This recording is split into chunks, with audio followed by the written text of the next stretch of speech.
You are listening to the USDN on the DSPN.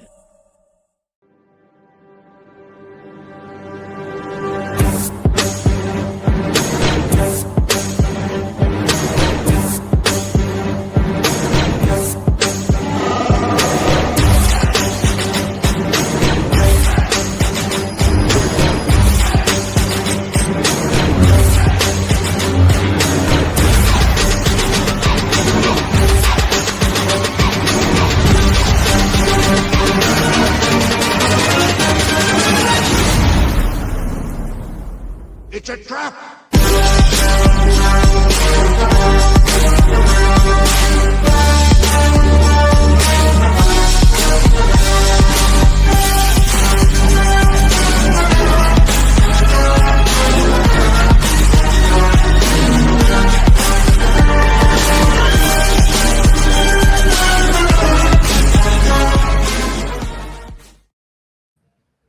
What is up, everybody? And the chairman is back from vacation. Welcome, everybody, to the United States Department of Nerds, where we are for the people, by the people, and of the people. Science fiction has always asked one question: what if? But for Jeff Carroll, sci-fi is more than spaceships and aliens. It's culture, it's politics, it's imagination without limits. From black science fiction and hip-hop horror to indie comics, filmmaking, speculative storytelling, tonight we explore why sci-fi matters and who gets to shape that future, and why imagination itself may be revolutionary. Ladies and gentlemen, the Council of Nerds is now in session. I'm going to refer to you as Coach Jeff. Coach Jeff, welcome to the USDN, my friend. Thank you for having me. I'm excited to be here. I love the intro. I love that song "Galvanize" with what you call it, Q-Tip on it, and that's one of my songs I listen to on my road trip. So yeah, nice. I like that. I think that one is the Imperial March dubstepped with parts of the Harry Potter theme, I believe is what it is. Yeah, they do a lot of those mixes. That's cool. But that everybody loves the song. It's one of those where it's going to be sad when it's gone, because I am about to start working on the next big thing for the intro. Right. And but yeah, it's time for a change to reflect what we currently do here at the USDN. So that's going to be coming soon. But right now, Jeff, it's all about you, my friend. All right, let's go. Coach Jeff, tell everybody who you are and kind of what got you into everything that you're into, because you have your hands into a lot of things. I'm really at the core a liar, right? Let me say that. And I embrace that because it's important to distinguish fact from fiction, especially in the world that we're living in now. So I am a revolutionary liar. I try to use my mind as some form of social engineering. Like an engineer goes out and tries to solve problems, they'll try to figure out a way to cut down traffic through a certain intersection by expanding the road or adding alternate routes and stuff like that. I feel like there's certain problems in society that I can play out through my imagination, and I'll write a story about it. And then there's also an element of me that is trying to fill in missing pieces. So if we look at the total imagination of humanity, the elements that are missing are people of color. And so when I write my sci-fi, I embrace the blackness of it, but I embrace it as a needed component to complete the human sci-fi experience. So when people say, hey, you're just writing for Black people. No. I think all people need to hear the voice of Black people and especially African Americans. Now, people from Africa, Africans, Nigerians, South Africans, Ethiopians, they're all beautiful expressions of sci-fi. I want to hear those too. I want to hear from Philippines. I want to hear from people in Korea. I want to hear Japanese, Chinese, South American, and I think those all equal footing. However, we deal with a very Western dominated genre or art form. So in my way of combating that or aiding it, I write from my perspective. Mm-hmm. I think that goes a long way for everybody. If more people wrote from their perspective instead of another person's perspective, I think we would get a lot of more great projects out there. I've personally have had Filipinos on the podcast with their projects, women creators on, African American creators on, and I love to have everybody on. Like, I don't give a damn who you are, where you're from. If you're working within indie comics, I want to talk to you. I want to share your story, and that's what I'm all about here, is the creator's journey that got them to where they're today. And to me, that is the most fun aspect of this. Yes, I love the comic books. I love the documentaries. I love the drawings, the storytellings. But to sit down with the creator and get their journey, that's the best part about this, in my opinion, is getting to share those journeys with everybody. And that's why I do what I do, really. I think that's good. That's very good. But let's jump in. We're going to talk about you, Jeff. So you describe sci-fi as the total freedom of your mind. What does that mean to you personally? I told you, I did my research before we went live. I told you, I dig into it. I actually want to put that on a t-shirt if I ever get around to printing them, because I feel that's what it actually is. I think thinking about the present is immediate micro science fiction, because you're thinking about the immediate future. You're thinking about later tonight. You're thinking about tomorrow. But, years down the line, that is full out sci-fi, and it is, it puts your life into perspective. I'm a 58-year-old man, right? And at 58, you are past what could be called middle age. You're in that bubble.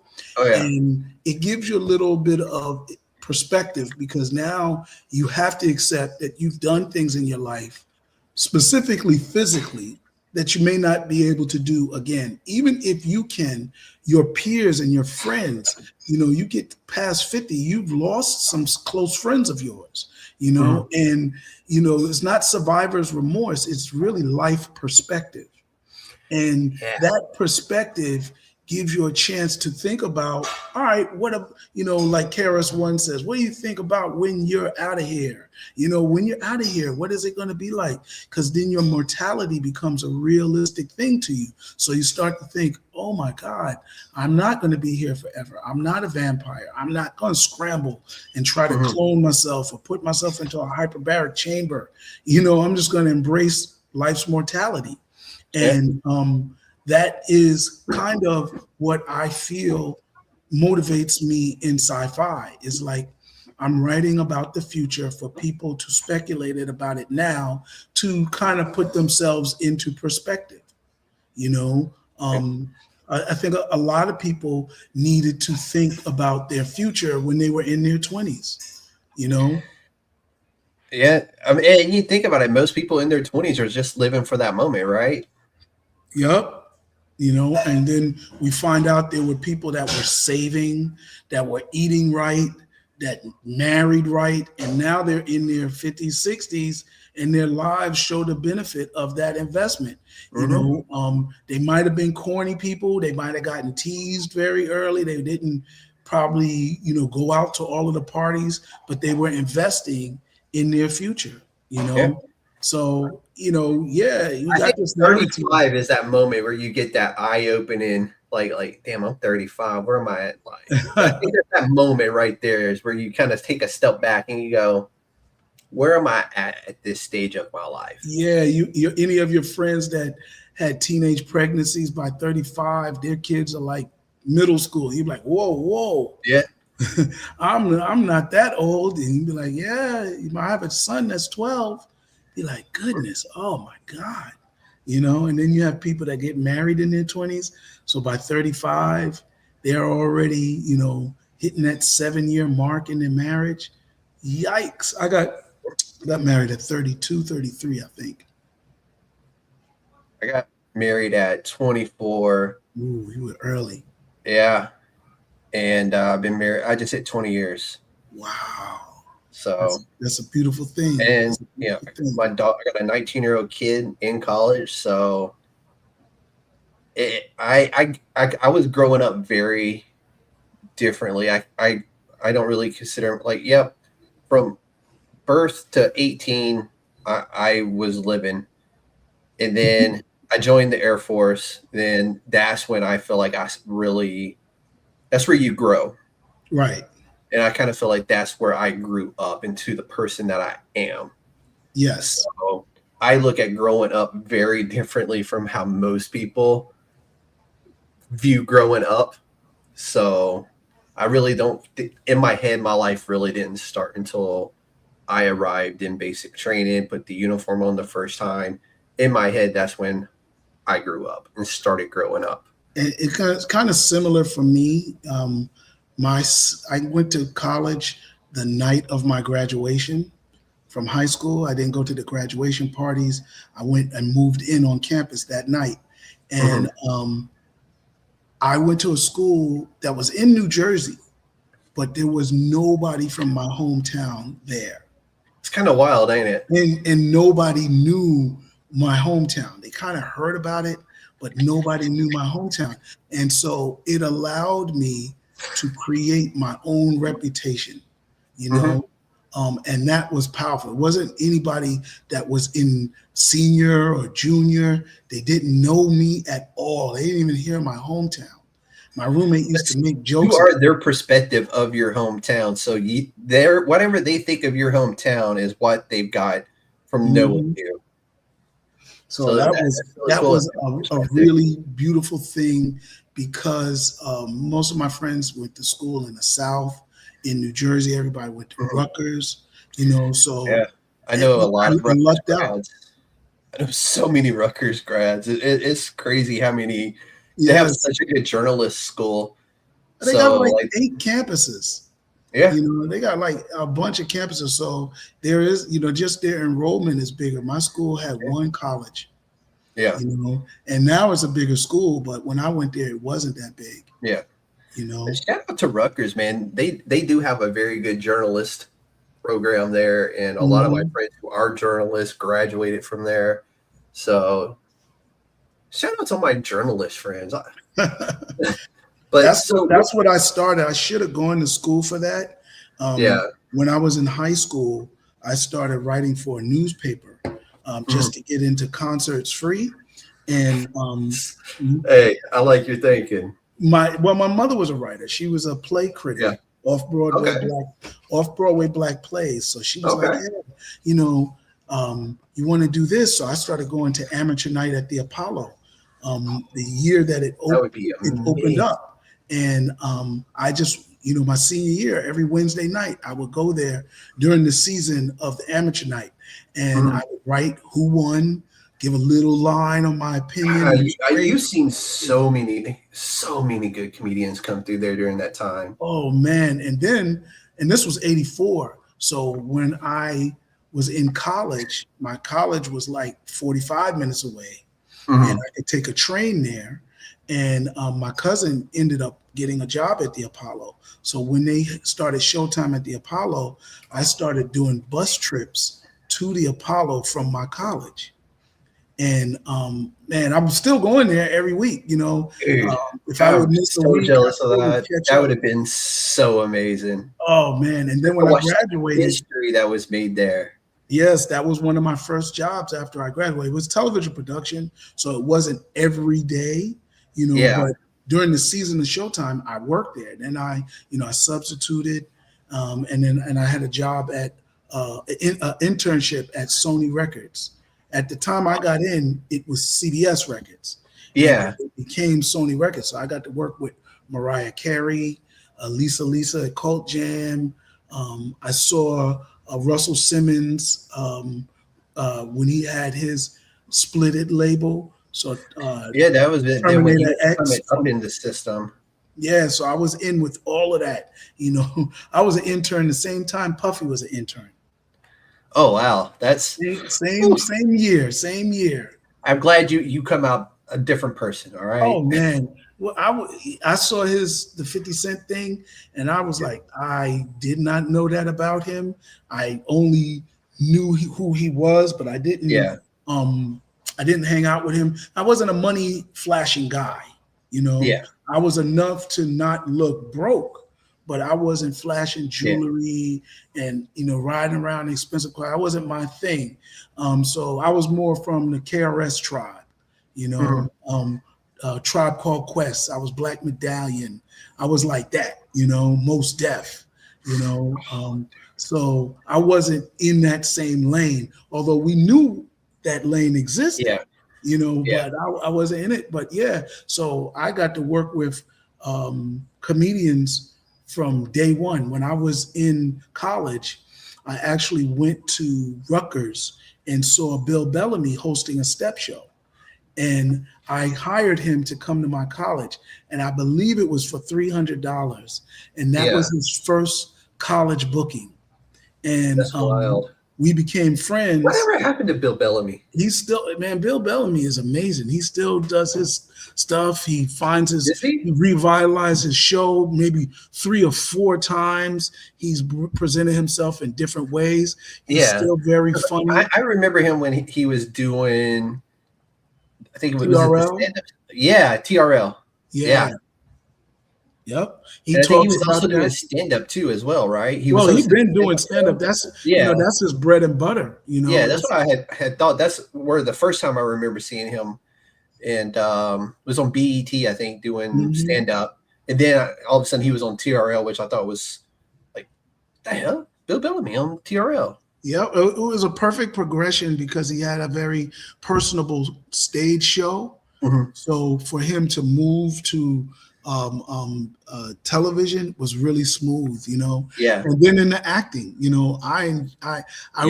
I know Hollywood is a really monster, but I like him in almost every role he's been in. And it's funny that you brought him up. I was just like, damn, that's a name I haven't heard in so long. And then you see like how Martin come up, funny as hell. I remember the first time I seen him doing stand-up. Then he had his TV show, and then he was a bad boy. Right. I was like, what the hell did I just watch? Like, how do you end up? I remember when I saw him, when I worked on Def Comedy Jam from the very beginning. Right? So we used to do the audience production, and then I also used to help because a lot of my comedians that I had on my college agency were getting booked on there. So I was a go-between. I'm seeing them all the time. And, Martin being that host threw us because it was a very vulgar, say anything show.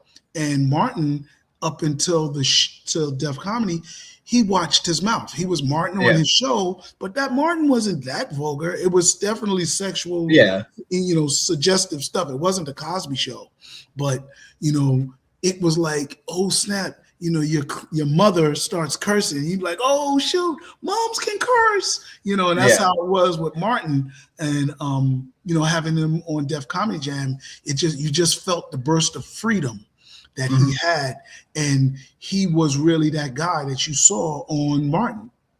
You know? So my grandpa was a huge fan of Def Comedy Jam, and I remember like walking by him watching it and sitting down and watching it and just laughing my ass off for hours. Because you remember BET, I think at like 10 p.m. or something, would just be like the very vulgar comedy shows. And I would just sit there and watch that until he's like, all right, get the hell out of here. I got to go to bed. I got work in the morning. And I'm like, all right, cool. And I go back to my room and like find it on the TV. And I'm like, all right, I got to finish watching this dude stand up. And Yes. just watching all those legends come up in the system on Def Comedy Jam and all these other comedy shows. I was just like, and then you see them on TV, then TV shows and movies. Yes. And I was like, this is awesome. Like I really, when I look back, having had that opportunity, like when I was in college, I've always had a sense of humor, right?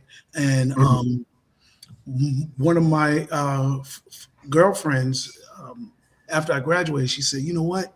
I went out with this comedian and he was telling me about this comedy club in New York. You should go. They offer classes.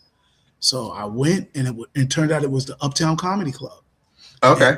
And I went in and I met JB Smoove. I met all of these guys, that were, Flex Alexander, all these guys that were going to become big names, Same week or month that I started going, Tracy Morgan started going, Yeah. And, I was in it, but I wasn't in it to become a stand-up. I So realized, it took me a long time for Tracy Morgan to grow on me because I didn't think he was that funny at first. so let's just say this. He's not that funny. Okay. He's a caricature. He's a character. Yes. And when he got Saturday Night Live, he was still Tracy, but he wore that thing on his top, and he came in and he played a bit character on Martin. That's his money right there, is the characters. Right. And so he did have a stand-up show, but his show, he was always very dirty. He wasn't even vulgar. He was just dirty. You know what I'm saying? Yeah.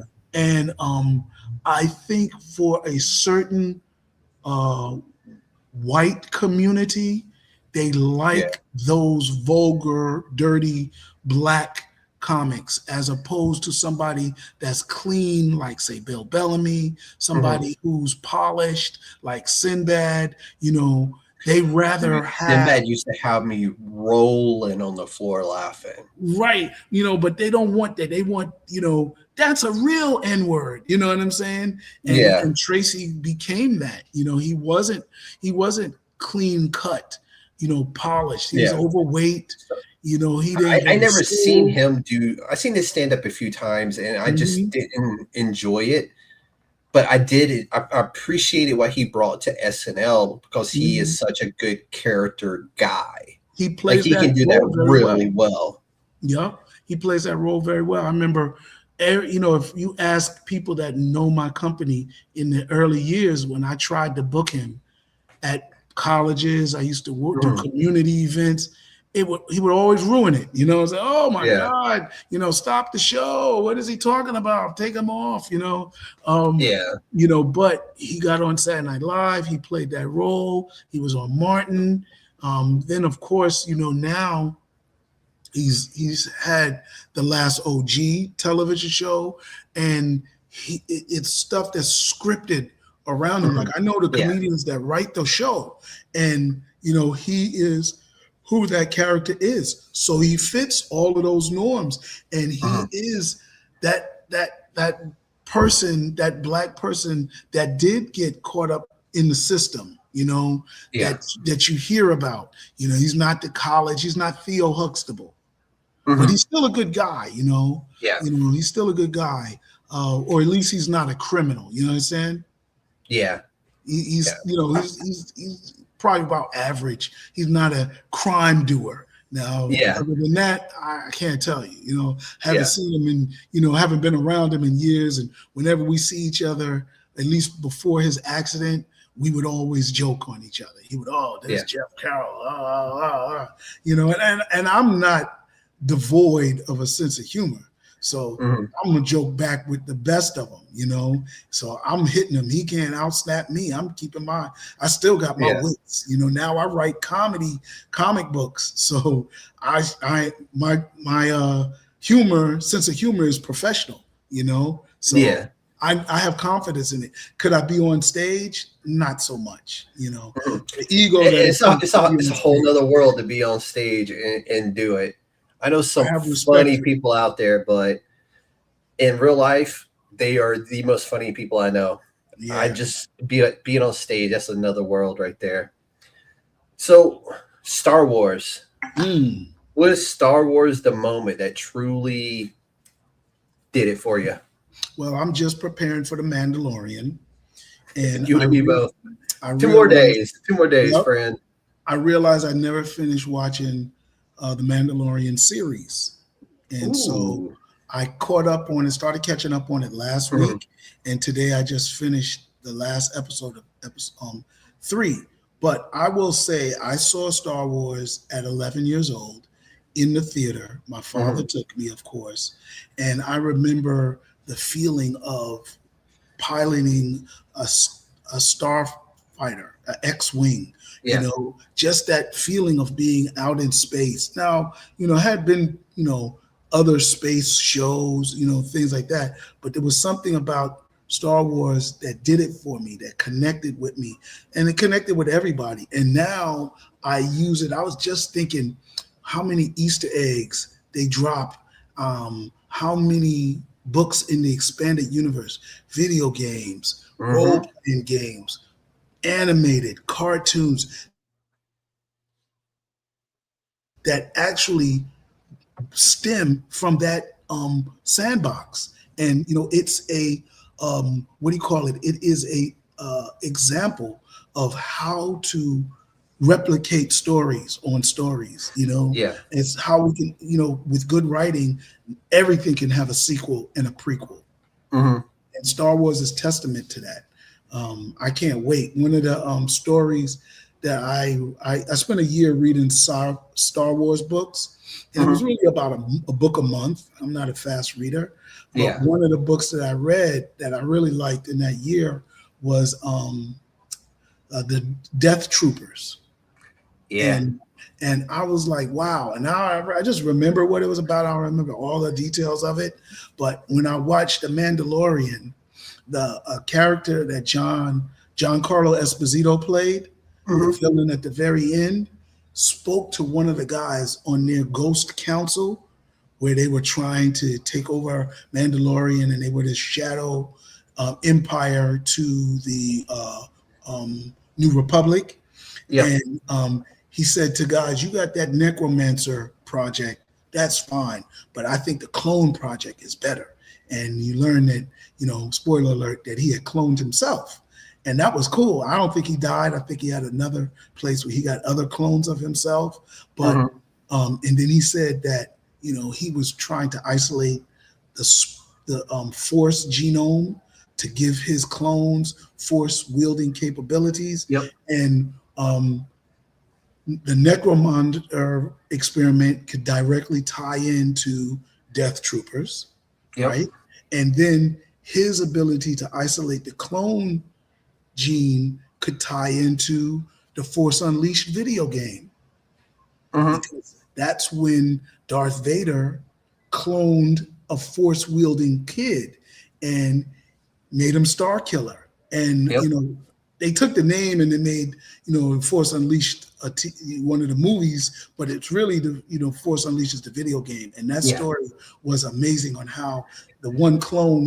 That's probably one of my favorite Star Wars video games. It is just so good. The story is good.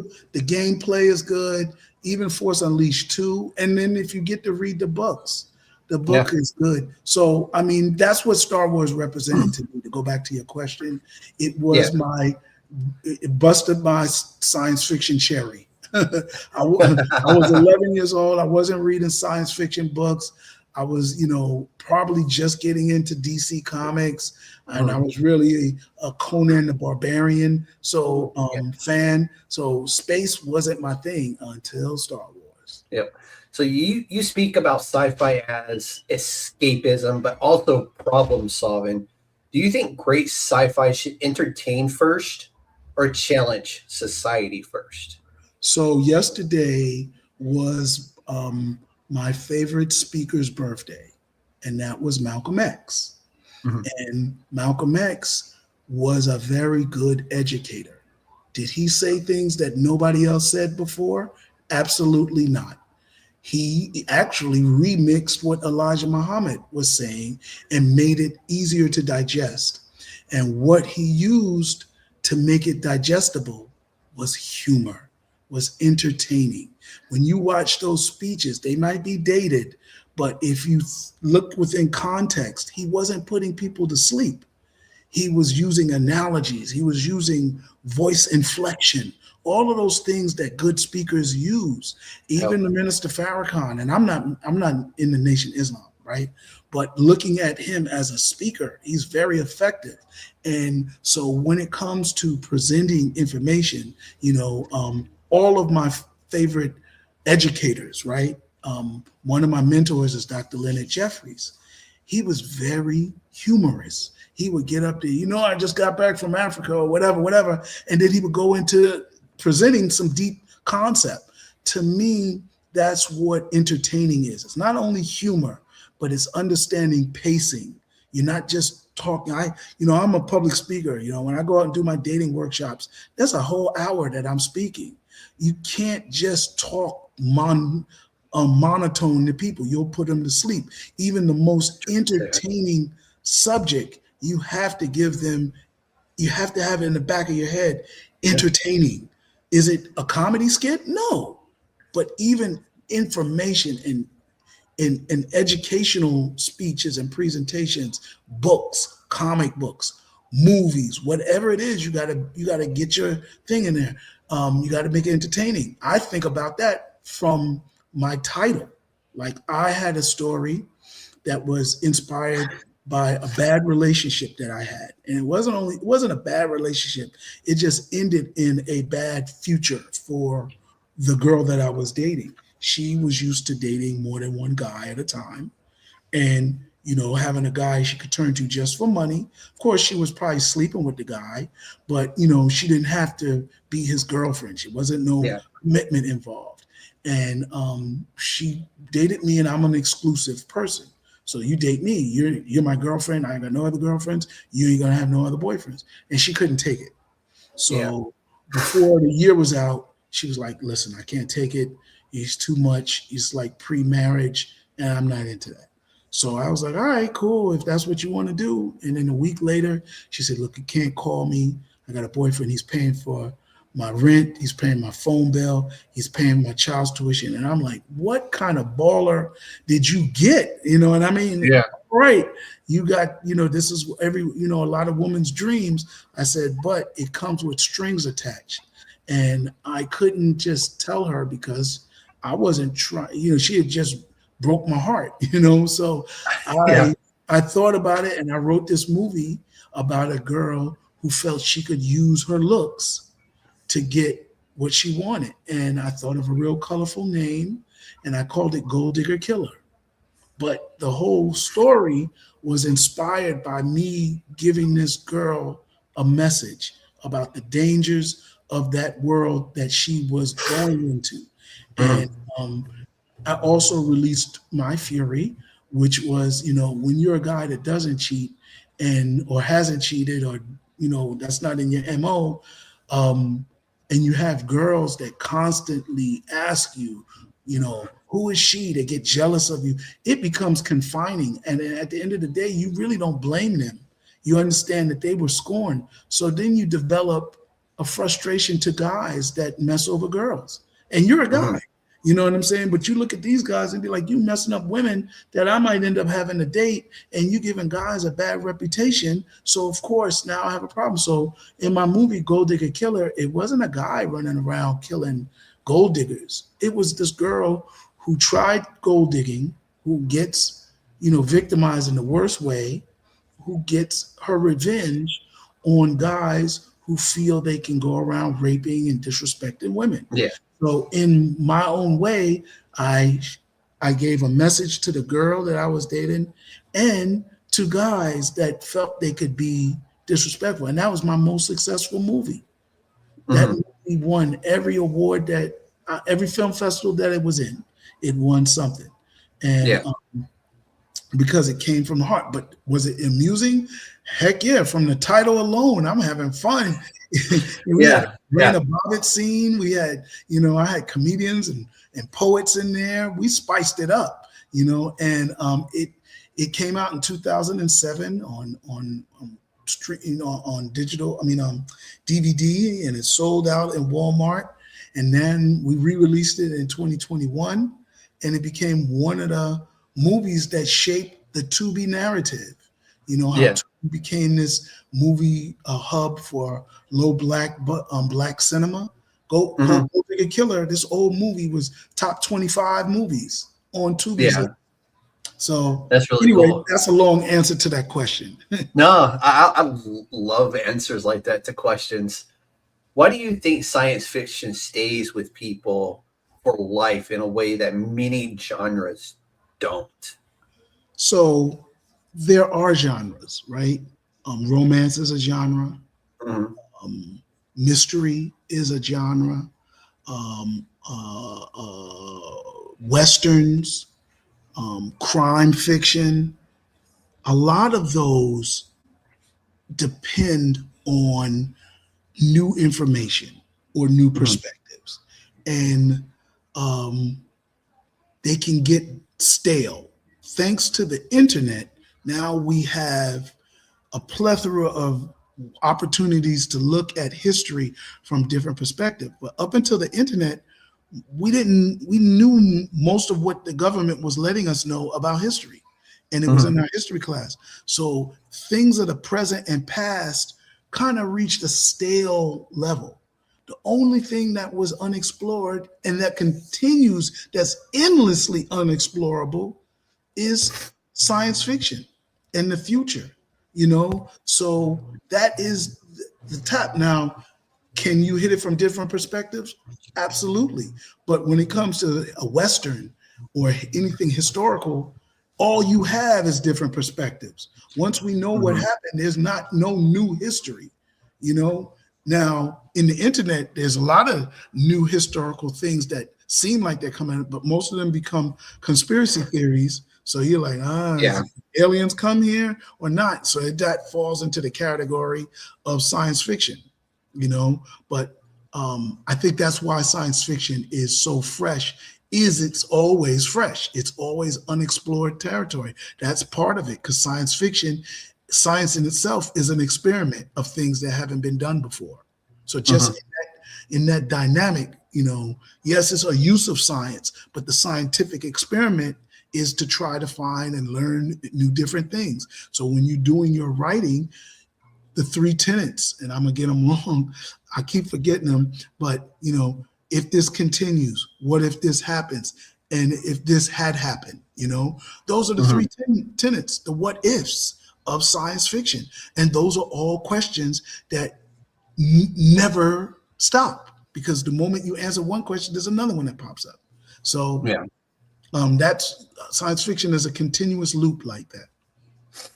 So let's talk some more about the documentary itself.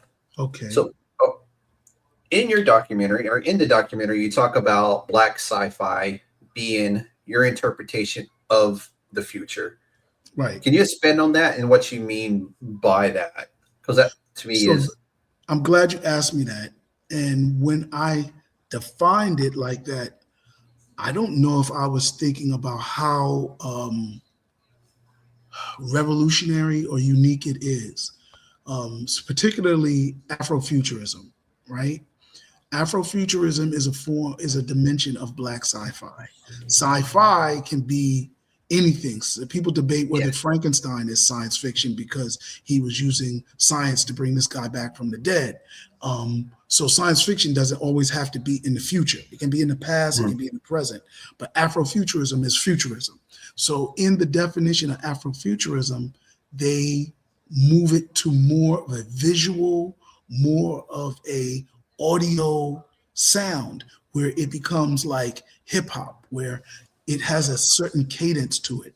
And then when it becomes visual, it has a certain look to it, right? But in its core, what made it its look was somebody that was African or African-American, Afro, thinking it up. You know what I'm saying? So even the music came from an African-American thinking it up, whether it's Afrofuturism music like Sun Ra, or if it's the costumes that Sun Ra wears, or Parliament Funkadelic's Mothership. that also goes back to, because it's not funk futurism, it's Afro, which I don't have anymore. It's Afrofuturism. So it comes from the African mind. Now, Yeah. so when I Oh, define you got me with that one, man. I'm sorry. the Afro, Yeah, you got me with that one. I was like, oh man.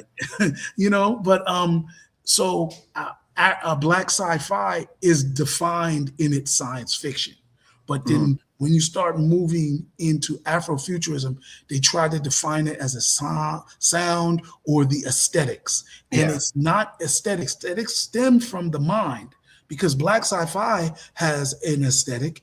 Black sci-fi also has a sound. You understand? But I feel like the Taco Bell or the enchilada or lawsuit, where this term cultural appropriation comes into play.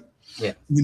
Where you almost have like the Beatles, or you have Elvis Presley, not only hijacking, but covering certain things and saying, hey, all these songs that Rolling Stone started, their first album was all cover songs. But Elvis Presley, his first few hits were covers. So he didn't create the sound. He popularized the sound that was created by other people, African Americans. So I'm very guarded in this time period of cultural appropriation awareness, because I don't think we had that term in the time of Elvis Presley and the blues and all of that. We didn't have that. That's why they allowed it to be called jazz, and we have different jazz musicians, but if you're not Korean, you can't do K-pop, because they owned their version of Michael Jackson music, because that's what K-pop is to me, right? Yeah, 100%. So when I think of Afrofuturism, I make it as a product of the African American mind, musically or visually or literally. And that's what it is, because when you start making it a visual Sun Ra image, now you're confining it. What if I don't want my futurism to be gold and shiny? Yeah. Right? Is it still Afrofuture? Absolutely.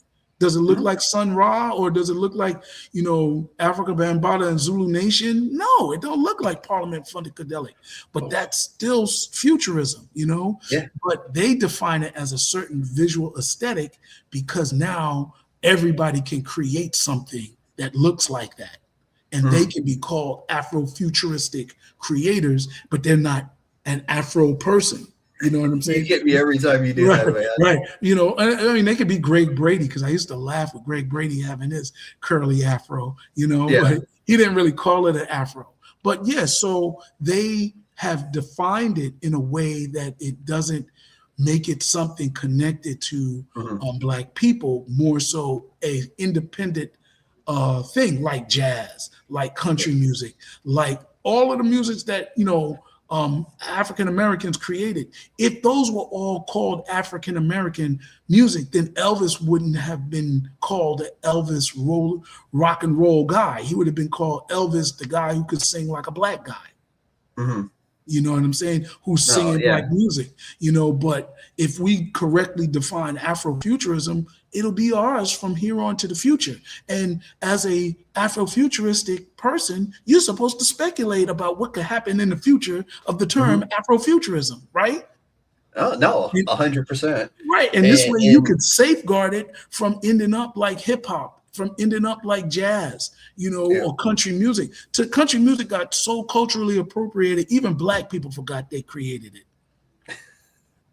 That's the truth. Last 2 years when Beyonce came out, we had to look into internet to be like, wait a minute. She's not singing white music. It's dominated by white people now, but it wasn't white people's music.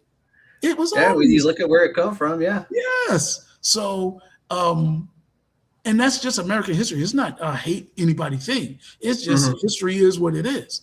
And so to protect Afrofuturism from that, I define it as something coming from the mind of a Afro possessing person, which was, before we were African American, Jesse Jackson used to call us Afro Americans.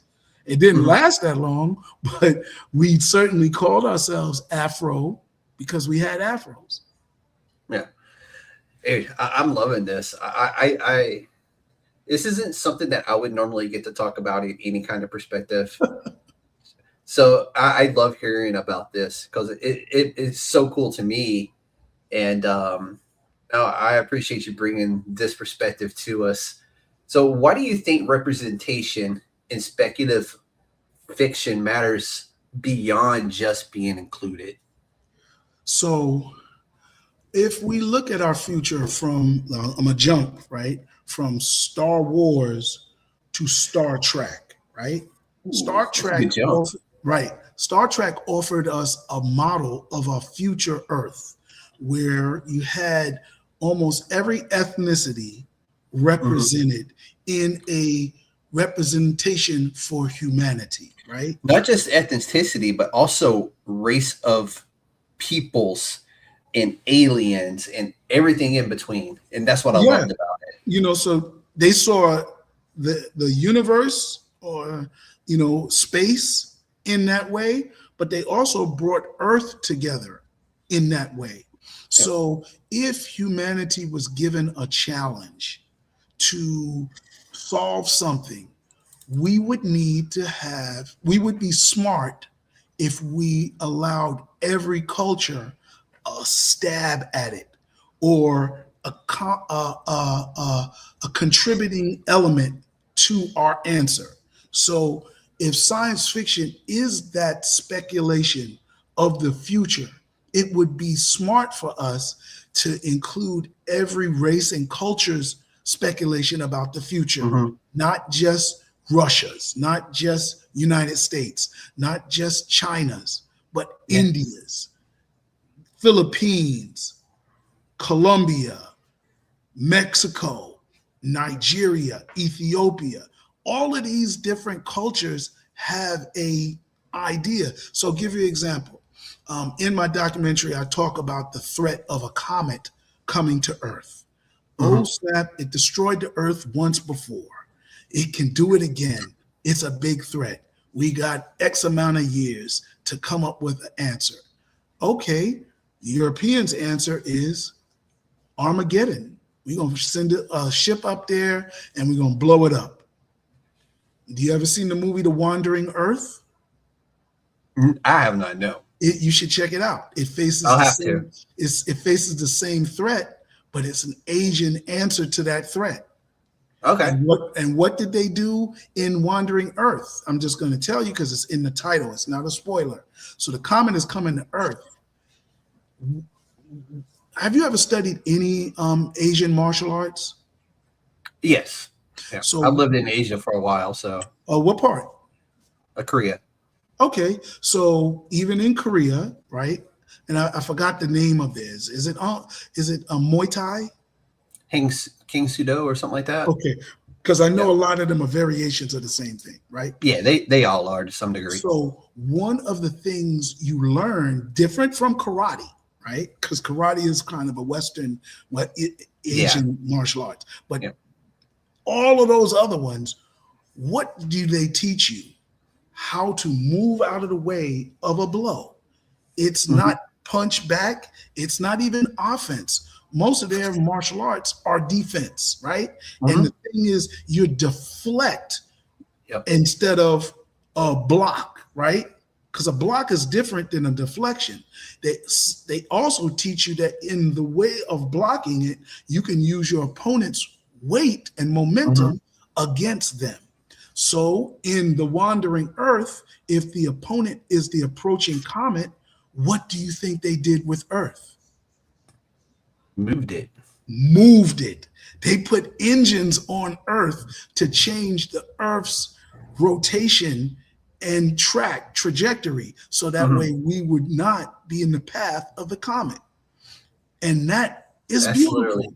That's awesome. But it goes right back to their core values, their cultural values. They deflect, they avoid. You understand? All of those things is who, it is. And that's just one perspective. What would the indigenous Americans think? Maybe they would go up there and talk to it. because indigenous Americans believe they came from Earth.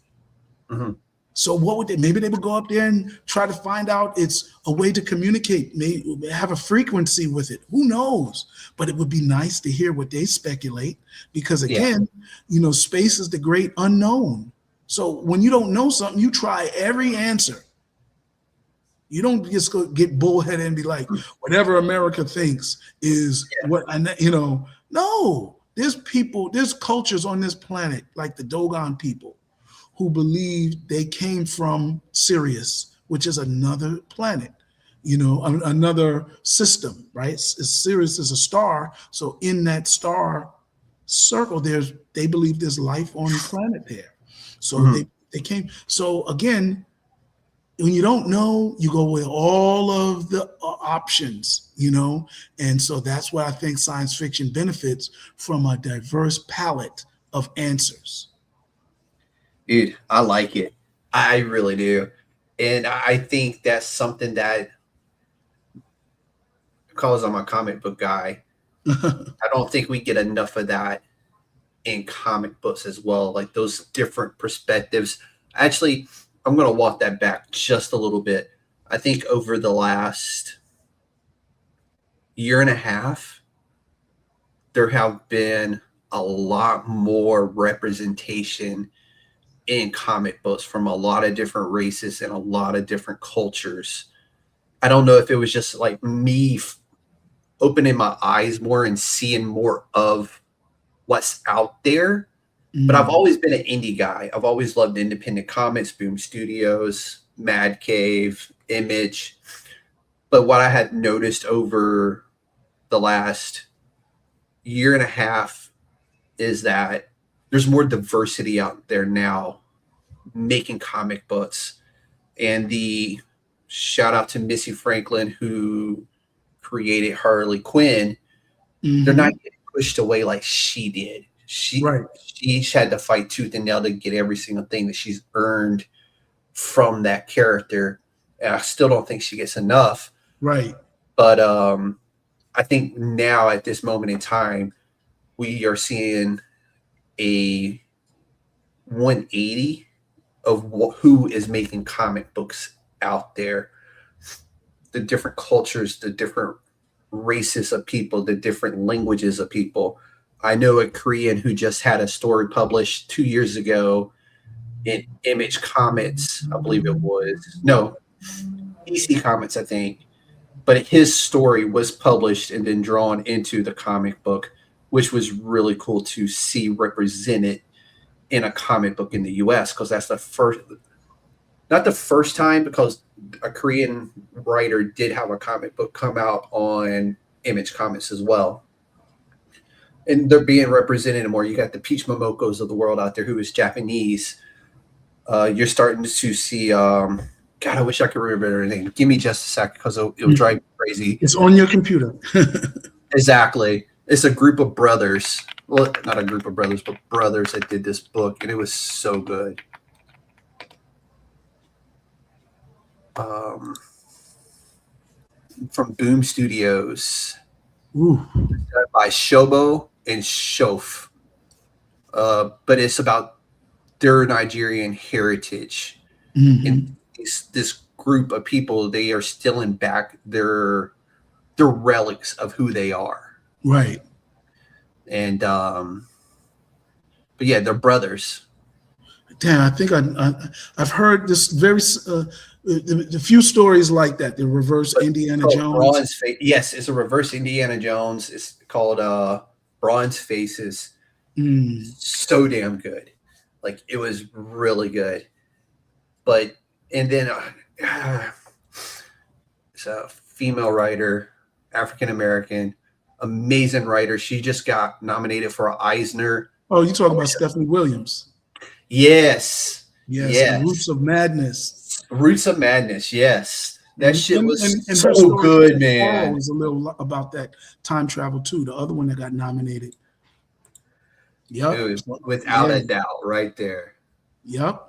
And I just finished my 12th or 13th Kickstarter, and Kickstarter is the first time I ever made money on a comic book.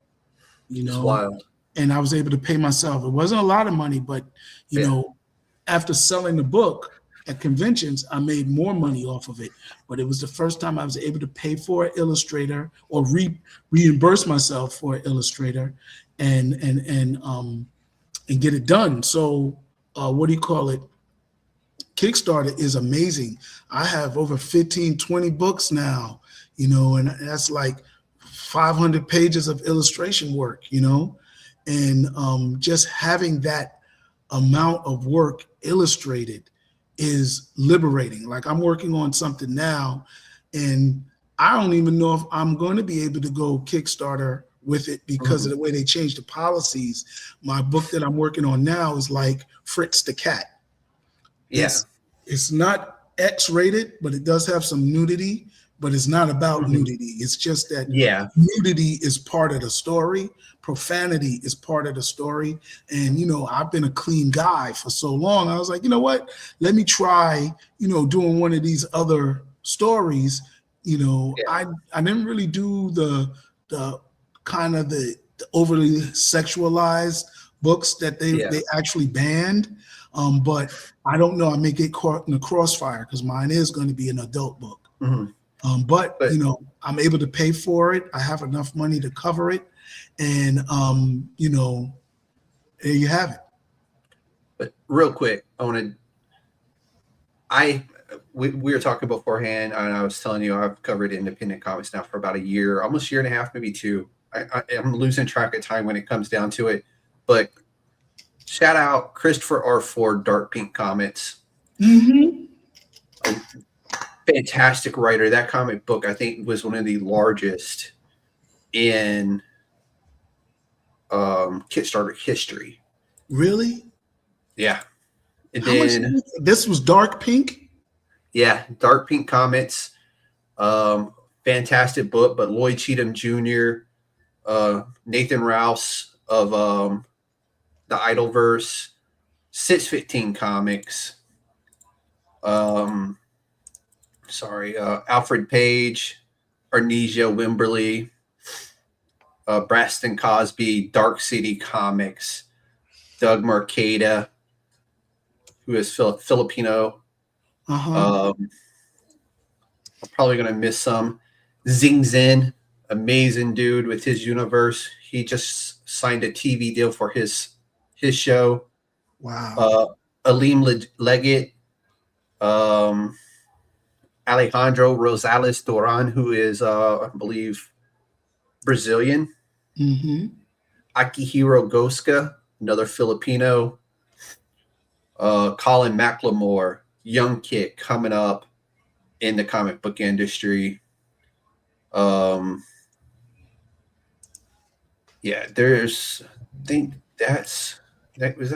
March last month. Let's jump to last month, see how we did. I know I got the Dark Pink comic. Steve Bino of Comics Asylum. I have had a very good year with representation of different peoples and cultures. It has been like I fucking have loved this year and what I've gotten to do this year, and just having different people on and representing different cultures, nationalities, because cops aren't just white people. It feels like that's what is in people's heads, like, oh, white people. Maybe it was at one point, I guess, but you know, going back to see all of these black creators and how far back they go, maybe it never was, you know. Yeah, but there's a lot of give us the intent, the image that it was. But yeah, exactly. And I want to continue down that path. I want to represent indie comic books. I don't give a damn who is making them. If they have a place here at USDN is what I'm saying. And I'm going to continue to showcase anybody and everybody. I don't care who you are. If you're making independent comic books, we have a place for you. You just have to bear with me because you may not be scheduled into August, because that's where I'm at right now is August. That's good. That's good though. But Glad- it has been a freaking amazing time. I've loved every second of what I've been getting to do lately. But yeah, we're going to continue to do that. So, but you brought up ideas in your oh my God, I'm brain farting. That's okay. But you brought up ideas like alternative futures, AI, UFOs, and post-apocalyptic storytelling from Black perspectives. Why do you think those perspectives are still unexplored? Or I say, are they being explored and they're not being seen yet? I say that people of color in America are still struggling to get past 13, 15% representation. Historically. That's cool that Palestine and Arabic. There's a lot of great creators coming from over there right now, too. Yeah. Well, that's the internet allowing us to reach out to people around the world. Yep. I have the last collaborator that I had for Fingernails. He was an illustrator from Nigeria. And the next book that I'm doing, the illustrator for You Picked the Wrong Planet is from Argentina. One of my close friends is an Argentinian artist who's going to be working on my book with me. So, to go back to your question, we're a small percentage, right? Your documentary. I'm thinking about your documentary because we're talking about your documentary. Yes, that's the word that slipped my mind. I am so sorry. No. Listen, all of this is relative because I cover a lot of it in the documentary. But to answer your question, why is it that these communities still feel underserved? Well, yes. Women and men are almost 50-50, right? When you say women, that's women in every ethnic group, that's every race, that's every state. There's no state that's all men, but there are states that were founded for all white people. And there's still states that don't have high percentage of diversity, right? Black people are still struggling to get past 13, 15% nationwide. In America, we might be majority around the world, but in America, we're not. And also, when that comes to comic book stores, it comes to comic book conventions, we're still a very small minority because, my son was raised with Static Shock, and he's gotten that since he was 6 years old. But I had Bill Cosby, I didn't have diversity. My growing up, I had the Jackson 5 and the Globetrotter cartoons. Those were my diversities, and they were still very limited. So you can go back to 84 and 85 when I graduated high school. There was still Octavia Butler, Samuel Delany. You could count the Black science fiction writers, and then they weren't really writing Black sci-fi promoted stories. Octavia Butler's stuff is more so feministic as it is Black, so there you have it. And not Samuel Delany. It may be him. One of them was writing in the LGBT community. A lot of their stories was there. I think somebody that really represented Black sci-fi early was Stephen Barnes. And then it wasn't until the 2000s did we get L.A. Banks, and then L.A. Banks started moving it. Now, somewhere in there was some independent writers. Like my favorite book is still Zorro, A Tale of Alien Avengers. And that was written in the early 90s by William Sims out of Philadelphia. But that didn't get nationwide publication, and it was before Black sci-fi. But it's still, to this day, my #1 Black science fiction book, because of what the story is about and how he executes it. And I was in the seminal work of Black science fiction called Space Funk. And so I read every story in there, and none of them hit it as hard as Zorro. There's definitely books that, stories that come close to it, but Zorro is still the biggest one. So I think that's why it is. We had to read outside of our culture. We didn't get Black Panther in any significant way until Christopher Priest, and that was in the 2000s.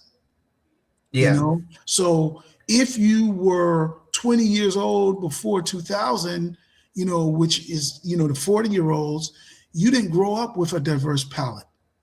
All of this black sci-fi stuff is post 2015, and comic books and novels. Sure, well, growing up, we had Brother from Another Planet. There was no such thing as a Black Panther, Avatar. What's the one that Michael B. Jordan did? Kim. We weren't even fighting aliens like in Attack the Block, and that didn't even have a lot of, it wasn't even a black movie, but it just felt diverse because you had English hip hoppers. Yeah. So I think it's still underserved in movies. We don't have really too many, there's never been a theatrical black science fiction movie yet.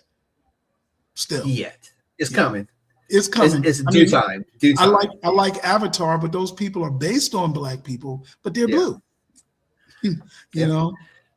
But to answer his question, I don't personally know any Brazilians. I thought Alejandro was, but he is actually Colombian. But if you go to any of the Facebook groups on Facebook, indie comic Facebook groups, there are bound to be some Brazilians in there. I know Alejandro, who is Colombian, he is doing his best to bring comic books to Colombia. Right. So shout out to him for doing a big job to try to make that happen.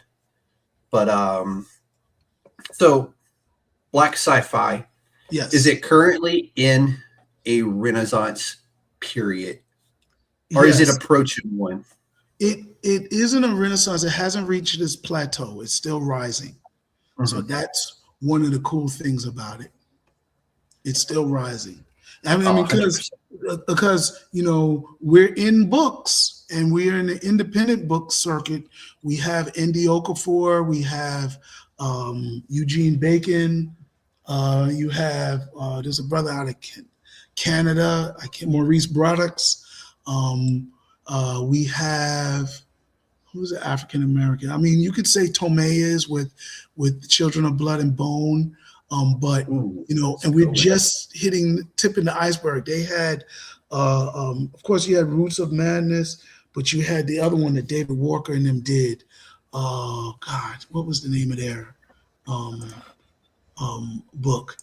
But comic books haven't really approached black sci-fi that much. I mean, superheroes are science fiction, but they are a genre of their own. Yeah. So, do we have a black Star Wars?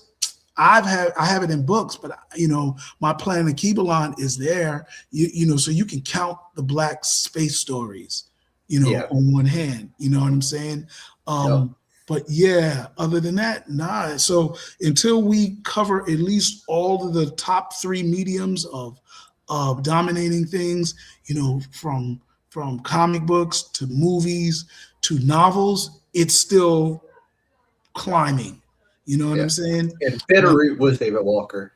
Yeah, Bitterroot was David Walker. And that was almost like Lovecraft Country. That was good. And that was good, but that wasn't black sci-fi. Yeah, Lovecraft Country was written by I think somebody from Kentucky. I forgot where he's from. But I can't remember. But it was a good story. In Bitterroot. It was definitely good. Yeah. But so there you have it in terms of that. Until we get there, we have a couple of black science fiction movies out. We're still climbing. It doesn't matter how wide books go. We're gonna think of everything and write a book about it. Independent books are good for that, but we need something to hit the top of the charts. Needs get nominated for Hugo Awards. And then we need to get something in theaters, and then we got to hit, books. And Roots of Madness is definitely a breakthrough. I think she's going to open the door for other black 100%. books to be considered. 100%. I think it's achievable, but I don't think she funded that by herself. I think she wrote it, and Ignition helped her with the illustrational funding. So if it's a tough market now. It's very hard. Here's the thing: we're talking about a script. publisher, a up and coming bigger publisher pushing the book, though. Yeah, so most of like when that's growth right there, in it being one step closer to being represented the correct way. Yeah. Hopefully it goes to season 2 and she can do ongoing. But, like with my book, shout out to my comic. Hopefully you've checked it out, but it's in its second month and it's The Last Harlemite. And that came out through Red 5 Comics. And even with that. Shout out Red 5. Yes. Even with that. I'm trying to get them on the podcast. Fully illustrated. Let them know. What we say? I'm trying to get Red 5 on the podcast. So I'll hit him up. Hit him up. Tell him that. I got, a couple of writer friends on there. Ignigo. Alex DeLuca. I just had Alex DeLuca on. Okay, so then he's one. And then the gentleman who does Butch Planet. And then the owner, he's available to come. I'm trying to get him on. He just had his book go to theaters with Samuel Jackson was in his books movie. I think it was Solar Flares something. Gosh, I can't remember the name of it. I had the poster up in my wall upstairs. But again, even with those publishers, I had to have my book fully illustrated. And of course, it's on the budgetary constraints that I can afford myself. I can't afford $300 a page, Yeah. But I don't know what Stephanie Williams got per page, but I'm pretty sure she got an editor. I'm pretty sure they gave her, they funded her project, and I'm glad it won because it made its money back. But no, and I'm happy. I'm so excited for her. I don't care how that story got made. I want to see more stories like that get made at that level.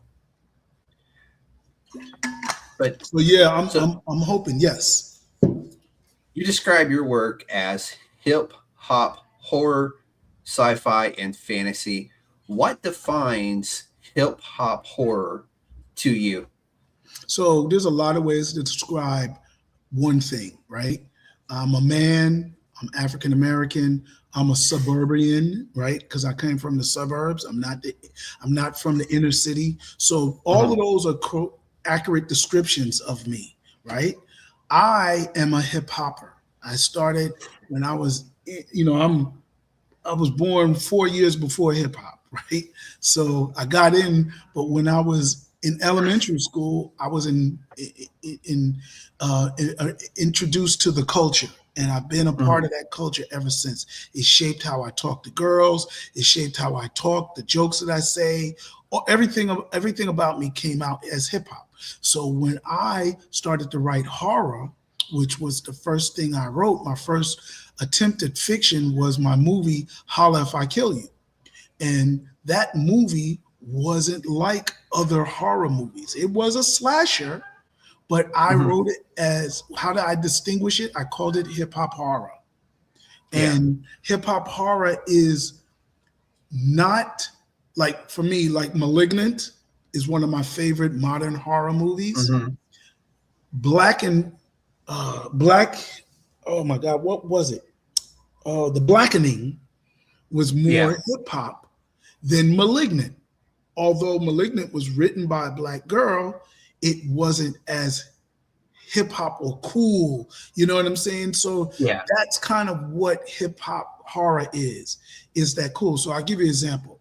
I have a zombie story called Rashida the Zombie Killer, right? I have another graphic novel that I'm working on called 40 Ounces of Death. And that's a zombie story. I have a short that I have waiting to get fully illustrated, which is a vampire story. And that's called Vamp 5 Vamp. Now, it is fraternity and sorority, but it's a cool fraternity and sorority. The name got swag to it. I could put it next to a Jay-Z album. It can go right there with Wu-Tang Clan stuff. My science fiction, my space opera is called Welcome to Boss Lady's Planet. You know, Boss Lady, that's a hip hop term. You know, we've taken it and we've made it. So to me, that's what I write. I write with the energy, and the hip hop describes the energy. Now, is it a black science fiction? Yeah. Is it black horror? Yeah. But at the end of the day, it is also hip hop horror because that describes the energy of it. Yeah. What's your cat's name? This is Eevee, named after the Pokemon. So, and I'm glad we're talking about this. That's the character from V for Vendetta. That would have been cool. Yeah, well, my daughter named this one after the Pokemon, so that's okay. Pokemon's cool. But what does hip hop culture bring to speculative storytelling that other genres do not? I don't know every genre's birth. I'll just say that hip hop has a community service element included in it. So Zulu Nation was the first organization of hip hop. It's what gave hip hop its name, is what gave it its value. They came up with love, peace, and having fun. It was used to break up gang violence in New York City. And when you look at hip hop clinically, it is a community service, a therapeutic form of medicine.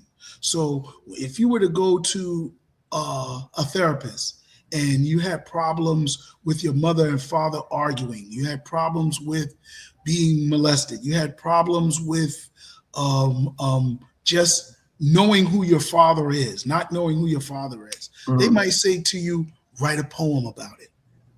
Well, what was the early hip hop? Broken glass everywhere, people pissing on the corner like they just don't care. Sure, it was entertaining, but it was also therapeutic because he was sharing his problems to the community in a way to get it off his chest. Was he saying, I need y'all all to get a broom and come to my neighborhood and clean it up? No, he was saying, this is where I'm living, y'all. Let me just vent for a little bit. And that is therapeutic. You understand? So in its lyrics, in the music, there's musical therapy. What is musical therapy? It's without words. And they tell me to calm down, Jeff, why don't you listen to some calming music? I use disco because disco calms me down. Yeah. They'd still tell you music. And there's people that, hip hop was that music. You understand, New York would have been like LA if it didn't have hip hop. If it didn't have Zulu Nation saying we need to, battle, dance, and rap battle and DJ battle this out instead of fighting, we would still be fighting. We had more gangs than LA. But Zulu Nation and hip hop brought that together. So when you talk about what does hip hop bring to science fiction, what does hip hop bring to books, black science fiction and horror, well, it brings a moral to it. It brings a moral. It brings, it's not like you have to have a Disney ending. That's Disney, but you are not spreading out negativity. You're not purposely, doing something that would pollute the environment, because hip hop is about it. And you're being truthful about the problems of the world to offer a call for a solution, to offer a solution, or just to get it off your chest to be able to deal with it. And that's what hip hop brings. Yeah. I like it, dude. I love this conversation. So you've talked about Jordan Peele, the Blackening, Blackula, and one of my favorite people in the entire world, Rodney Barnes's work. Where do you think black horror is heading next? Well, he's taken black horror as his on his shoulders. But fortunately, we had this book by Marcus Roberts and Bradley Golden called Shook, and that's coming out with Shook 2, and that is an anthology of black horror, and that's in comic books. So it's offering an opportunity to redefine what black horror is, or to announce it, because I don't even think we had, like when they had Eerie, when they had Tales from the Crypt, they didn't really focus on diversity. They didn't even have probably any black horror stories in it. So What I Rodney don't think there was. I don't know. I know when I did my I book, can't, off the top of my head, I can't think of any. right. I don't know if there was. So I know with my book, Spoof Streets, it was the first Black humor comic book, like Mad Magazine or like National Lampoons were there Black superheroes that were humorous? Yes. But there was nothing that was spoofing things like Mad Magazine. I spoofed Medea. I spoofed Star Wars. I spoofed superheroes in general. I spoofed Wildin' Out, the comedy TV show. You know, these are the things that Mad Magazine did, you know, and I'm gearing up to do Spoof Streets too. That should be in 2027. But, you know, I don't have a budget to do it every year. Yeah. You know, this year I had a whole lot of other things slated. You know, hopefully I got one of my stories in Shook, you know. But yeah, Shook, Rodney Barnes, you know, Stephanie Williams, that Roots of Madness is a horror. It's a horror. Yeah. Bitterroot in its own action-packed way is a horror. You know, so you know, we're doing it there, and then in books, we've been in Black horror for a long time in books and novels. Yeah, we've been there. Black horror has even, you know, it used to be beloved, but that's the older generation's Black horror. Now we have modern Black horror that they can go by. You know, my Fingernails book, that's a light horror. That's, you know, like Scooby-Doo. Scooby-Doo is horror, you know. So Fingernails is right there with Scooby-Doo, you know. So in comic books, we got a lot of expressions. In film, you'd have to really go to independent film. If you go on Tubi, there's a lot of, like, I've got 6 Black horror films, you know, on Tubi and other platforms.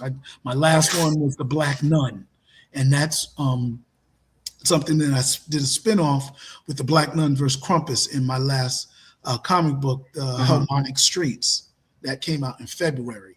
So yeah, you know, and I'm actually writing the Black Nun origin story now, and it's not a horror. So it is a pirate adventure story, but it's the character that made the horror. It's such a wild backstory for a nun. Yes, but you know, I was inspired by I don't know if you ever saw this TV show that came out last year, Washington Black. I did not, no. Oh my God. So when I moved to Miami, I learned of this pirate named Black Caesar. Okay. And he had a statue outside of the University of Miami. So wherever they go to, like they party, their sports bar off campus, there's a statue of Black Caesar there. And I was like, who is this Black Caesar guy? So I learned about Black Caesar and Black pirates, right? Black Caesar ended up joining up with Blackbeard. Blackbeard at best was biracial, okay? Yeah. So he would be considered a Black person. Even if he wasn't, he had 6 ships in his fleet. Black Caesar had 2 to 4 ships. 90% of their crew was escaped slaves or liberated booty off of slave ships. Yeah. So that is a significant amount of people. Just having 2 ships, most of the ships had in between 100 and 150 people. So if you got 6 to 10 ships, right, that can be 1,000 people, easy. And there was the Queen Mary's Revenge, the one that Blackbeard got caught with, had 250 people. Yep. So I learned of that. And I still had the Johnny Depp Pirates of the Caribbean in my head. So I'm still thinking. The Curse of the Black Pearl, right? The history of that and how Jack Sparrow, why he's cursed with the Black Pearl, right, is because it was a slave trade, right? And it led to his ship being burned. He made the deal with the devil to come back. Yeah, to bring it back. Was it Calypso? Right. Yep. So that is fun fantasy, right? It's beautiful to separate it. But in reality, I thought pirates were drunken, disorderly people. Well, yeah, then when I saw Washington Black and I was introduced to the term privateer, And in Washington Black, they have a pirate culture that is traveling through the Caribbean, not running from the Royal Navy, but right beside them as independent contractors. And they were free people of color. And that blew my mind, because in my mind, I'm thinking like the video game Assassin's Creed, Cry Freedom or Freedom Cry. I'm thinking the Caribbean is one big slave penitentiary, you know, but when you watch Washington Black, it makes more sense that these islands weren't full countries with a military border around it. You know what I'm saying? That these plantations became insulated fortresses. So if you went there, it might be Epstein's island, but there was parts of the island that his compound didn't dominate. So you could go to a restaurant as a free Black person and on any island in the Caribbean. And I didn't know that. To me, the Caribbean was, oh my God, there was nowhere to run. Any step on any island, you were locked up like America. You know what I'm saying? At least America had the North, but it just felt like, so then when I was introduced to the Black Caesar, I was introduced to, pirates as a revolutionary expression, right? So now in my story, I had Harriet Tubman freeing slaves and Africans, but taking them to Blackbeard and saying, yo, you can ride with Blackbeard in his army, or I can take you up north. You know what I'm saying? So now I had that in my mind, in my universe. Okay. Well, so I was like, I had Harriet Tubman escaping African slaves to Blackbeard's ship. And I connected those two things because I was like, his ship is all escaped slaves. Where did they come from? They could have come from, somebody escaping a plantation, or finding them on a slave ship and liberating them from that. So anyway, it just made me think they may not be drunk and disorderly, because I might not be drinking myself to death in the middle of slavery. If I was taken off a slave ship, I might want to seek revenge. You know what I'm saying? And I'm not going to get drunk to seek revenge all the time. So the Black Nun's origin story is that she was born on a revolutionary pirate ship.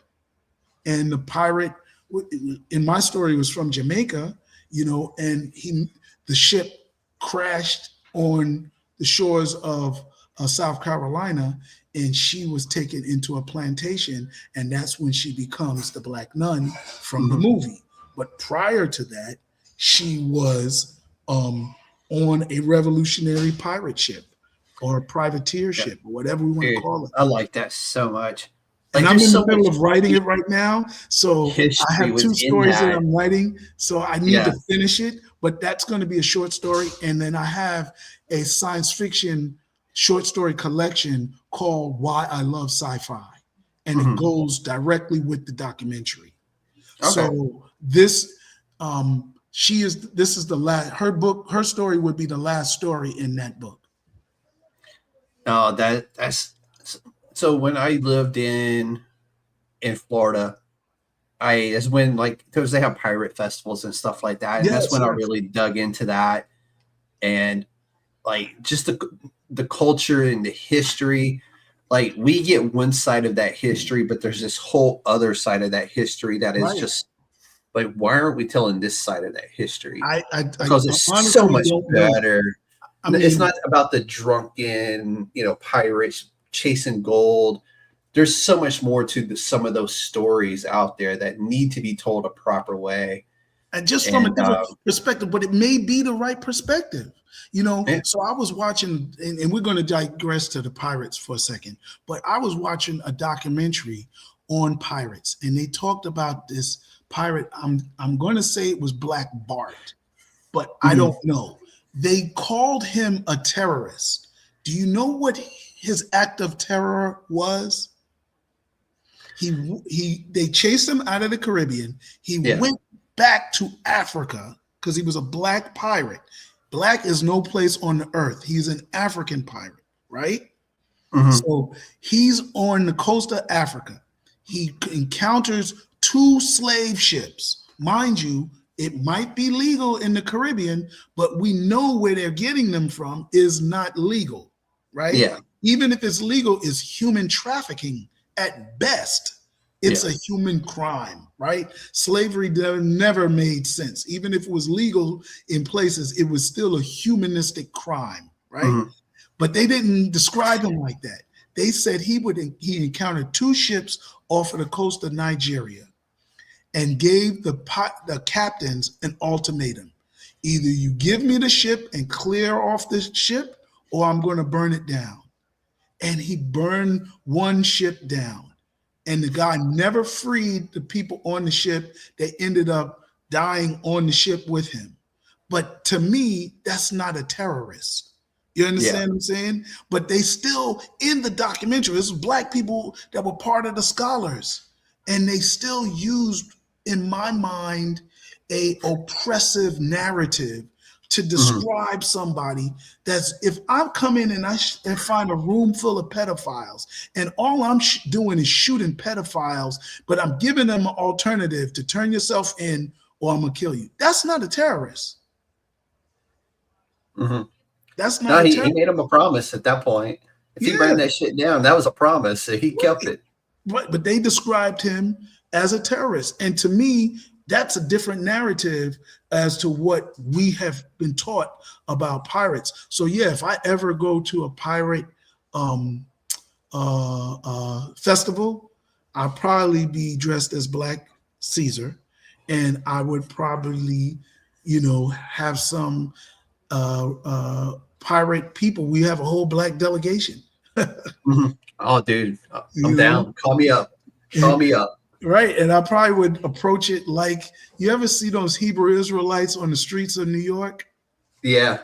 Where they just verbally assaulting everybody that walks by them? I know exactly. I would probably be doing the same thing to all those people that are drinking and be like, y'all need to wake up. Y'all, pirates didn't exist anywhere outside of slavery. They run parallel to the biggest human trafficking. So if there ever was a time you needed a Marcus Garvey, a Harriet Tubman, or let's say a big speaker, to speak to the atrocities of the time, that's when you needed one. And I'm pretty sure that Blackbeard and Black Caesar, Black Bart, all these guys were Black in their name. Or they, you find, it's easier to find a Black pirate by looking up Negro pirates, because the Spanish write about Black pirates different than the English. The Spanish, there was a Black pirate off of Cuba, and I couldn't find anything written about him in English. Everything I had to find was in Spanish translated books, and that was crazy. But again, this is the world we live in. Yeah, history always has 2 sides, right? One of them's wrong, and one might be only half right at the victors have their story, and the victimized have their story. Exactly. So you discovered indie comics through filmmaking and conventions. What kind of pulled you into that medium? So my first film, Holla If I Kill You, came out in 2003, and I was looking for festivals to put it in, but it couldn't go to the regular film festival because it was already in video stores. One of the venues that accepted my film was Florida SuperCon, and it was their first Florida SuperCon. And at the convention, I met other comic book creators and comic book illustrators. And this is 2003, 2004. So it was long before social media. It was long before Fiverr, Facebook groups or DeviantArt. None of that was a thing. Yeah. So you had to go up to people and talk to them and ask them to work on your comic book. And that's how I found somebody. And I had finished my second movie, Gold Digger Killer. And I said, it's winning film festivals. I don't have anything to sell. And I should have printed up some T-shirts, but I wasn't a big T-shirt guy, but I would have made money and I should have did it. I should still do it now. Come up with some. Hey, I'm telling you, you make that one T-shirt, man. I'm in on it. The total freedom of your mind. Oh yeah, that the be black all over sci-fi. that shirt. Yeah, I love sci-fi. Yeah. I trademarked that, so I own that logo. Yeah. So, but that one's a must. You got to do that one. Yes, it's on. There's a on print on demand T-shirt site that I uploaded it. I just never approved it yet because I'm got so many different things going on. I have little health issues. So when I clear my mind and I can get some of the stuff that I want to do out of my mind, then I'll be all right. I got you. So yeah, I think I answered the question. Did I answer the question? No, you're good. Yeah. Okay. No, you did. So what advantages do you think indie comics have over Hollywood when it comes to original sci-fi storytelling? And I know the answer to this, but I want to hear your answer. We don't have the pressure of corporate sponsors. We don't have the pressure of making billions of dollars. Because when you have a story that has to make $1 billion, you can't piss too many people off. You have to find a way to appease everybody. And when you're indie, if you make $100,000, you losing your mind. If you make $10,000, you lose your mind. But so your bar to please, you can focus on just one community and satisfy that community and make your money back. Whereas when you're doing $1 billion, you got to find a way to not piss anybody off and draw them all into your project. And that is the constraints of Hollywood. That's why they don't take too many new, small types of projects. It's got to have big vision for some of these Hollywood pictures. So I think that's the biggest thing, the money constraint. We're also, not restricted by race or gender, so we can be more experimental with our stuff. So, the indie world even film is experimental. Indie stuff, they'll give $50,000, $200,000 to make, a movie that's focused on being a midget or whatever, and be like, let's see if that community, they'll throw that, the black people with one hand, you know what I'm saying? Let's see the handicapped community, So, but it's a venture capital community. And for independent people, it's really cool. So what has the process been like working with publishers to get your comic books into comic shops nationally? I mean, there's not any big deal. I mean, they'll give you a consignment deal or they'll, and many times it's to your labor to call them and say, did the book sell? You know what I'm saying? Yeah. Is it still there? So I abandoned going to stores as an indie person. I more so would send my stuff through one of these new distributors and have them deal with the store. My local stores, I don't mind because I know the owners and I can go there and I can see the stock.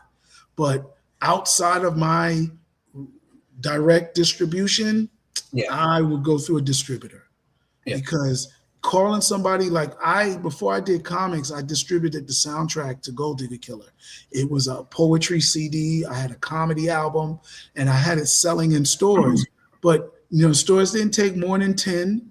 The CD was selling for like $10. They gave me 5. I kept 5. So in 10 CDs, it was $50. Many of these stores weren't even staying open more than 2 or 3 years. You know, so it was hard getting your money. So I am for national and international distribution, I go through distributors. Yeah. Because for local, I can get my stuff in my local store. I can get it in my local smoke shop. You know what I'm saying? But that's because I know the owners. But in terms of nationwide, I wouldn't try it. I don't have that big enough volume that people are buying 100 books of mine. And not, I just collected from a store. He ordered the book in February. And he said, oh, yeah, I owe you $50. Yeah. And then it was a one out. It wasn't like, oh, we sold out. I need more. It was just a $50. So, and I'm happy with it because it was in stores. I had 10 books in the store. It sold out. So I'm And happy. it's one of those things where it's kind of cool just to see your book in a store, period. Yeah. So And they now took that chance to do it. having a book with Red 5, I know what it's like having a book on shelves, Mhm. and I can do signings at my local stores, even stores in cities that I travel to. But trying to get to stores to promote your book in places that you'll never go or you aren't able to go is very hard. So that's why national publishing works. These big books companies, these big companies have. It's just really hard. The internet makes it a little bit easier, but that's why we come on shows like yours to put our name out there and we build something. Hopefully, I'll pull in 1 or 2 fans, from this show, and they'll say, "Hey, I heard of Jeff Carroll. He got a new book coming out." And that's how you get it. So that way, when your book is That's on a the two-way shelf, street right there, Like, mhm, I rely on the people coming on my show to do the same thing. right, Because right, it's like we were talking before we went live, is I am trying to put indie comics on another level. In order right, to put that on another level, I have to bring in the fans of the creators that I'm bringing on the show. And it's hmm how do I make them stay hmm once that's over? Like, once this show is over, the clips have been posted, the social media portion is done. It's how do I make Jeff Carroll's Coach Jeff's fan stay a hmm fan of the USDN at that point? hmm And it's not easy to do. It's they'll stick around just long enough to ride the Jeff Carroll wave, and then they're gone. And right. it's like, But maybe if you they'll stick and um, say, he brought out a really nice conversation. I enjoyed it. He was entertaining. Let me see who else he talked to, yeah, and that's and what it's you like I hope. always say, is like find find your next favorite comic book creator here. And Hmm that's what I try to do on a daily basis, weekly basis, monthly basis.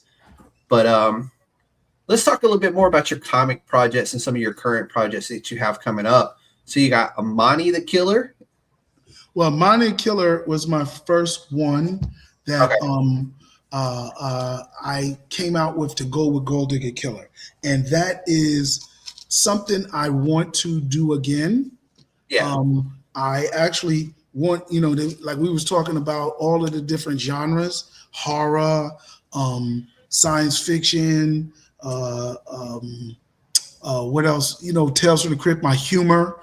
I Yep. want to do a crime anthology, and I want to lead with Gold Digger Killer, and I want to lead with with the graphic novel adaptation of the Gold Digger Killer movie, or one of the sequels, and I will put the Amani the Killers into that, but I Okay. don't want to re-release it on its own. I want to re-release it with some new material, and I haven't started. I have the script, but I haven't had an illustrator yet that I want to actually do it. Yeah. So you got Planet of Keelan, The Mm-hmm. Wrong Planet, Baba, Harlem Shake Universe, God, Church of God in Space. So, of all these great projects that you have been working on, which one do you think best represents your creative identity right now? Um, well, when I was doing the Kickstarter, my longest comic book expression is still fingernails, right? Okay. It was written as a story for a graphic novel from the first book. Um, Planet of Kibalon is the series, but the graphic novel is going to be called You Picked the Wrong Planet. And Mhm. that's going to be my next one. So in that one, I'm actually explaining my universe. So I have Planet Kibalon has cities and places on the planet, but then it also is a planet. So I have a universe that I've outlined with Earth somewhere in that universe, so we know where we fit. And I Mhm. have a detailed description of all of those planets and places. I have animals in there. I have different groups of humans, in there, and I'm going to describe all of that. So when they get you pick the wrong planet, it's going to feature the Planet Kibalon 4-book series, but it's going to be bigger than that because it's going to also explain my planet. So it's almost going to be like a role-playing guide encyclopedia. Okay, that's really cool. I like that. And so I came up with my own, you remember, I don't know if you remember, if you're old enough to remember cereal box prizes. Oh, yeah, yeah. So some of the cereal boxes, they would have a board game in it. They would have, things. So I have been doing gaming connected to my Kickstarters since the Fingernails first Kickstarter. I did a game where it was Uno meets Candyland, So and that was tied into the Fingernail story. I did a version of Bingo with all of the characters from Planet of Kibalon, and that was a reward level. Yeah. Now I wanted to do it like the board game Risk, but I found another way to do a 3-player battleship. Ooh. So how really you have cool. So you have battleship, right? Yeah. So now I have 3 armies, and 3 people can play at the same time. And that is my reward, because in you pick the wrong planet or Planet Kibalon, you have a evil group of space marines. Mm-hmm. You have a good group of technological people. And then you have an army of organic people like Avatar, the James Cameron avatars. Because in my space world, I have a character called the Space Scarabs, and they're called different things by different people in the universe, but in English we would call them Space Scarabs. Okay. So you remember Gamera, the flying turtle, like Godzilla? Oh, okay, yeah. So Gamera was a space traveling animal. So what I did in my universe was to create an organic army. I didn't want to have technology be the dominant thing in my universe. So I have a group of Warhammer Space Marines, and I also have a futuristic sci-fi guys like Star Trek and Star Wars, but I also have an organic army. So one of the problems, I felt with James Cameron's Avatar, while I liked the world building of the Na'vi people, I just felt that they were always inferior to the technology, that AWA bailed them out. But, you can't keep relying on AWA, when you're going to develop something yourself that can fight a military. I mean, taming the animals is beautiful. Flying dragons is beautiful. I like all of that. That held it to a certain level. But when you go into space, you got the bigger ships. Come on, what you got for them? And so I felt just as they bonded with the flying lizards, they could summon a space Gamera. And mine are crabs. And they can travel inside the crabs. Like, if you remember the Ahsoka series on Disney. Yeah, of course. Yeah. She caught up with Admiral Thrawn by flying inside the space whales. Mm-hmm. I wanted mine to have a. Do you did the comic book interpretation of Ahsoka? I didn't. I think I did. Did Rodney Barnes write that one? Rodney Barnes. Yes, so I did. Did he have the space whales in there? He did.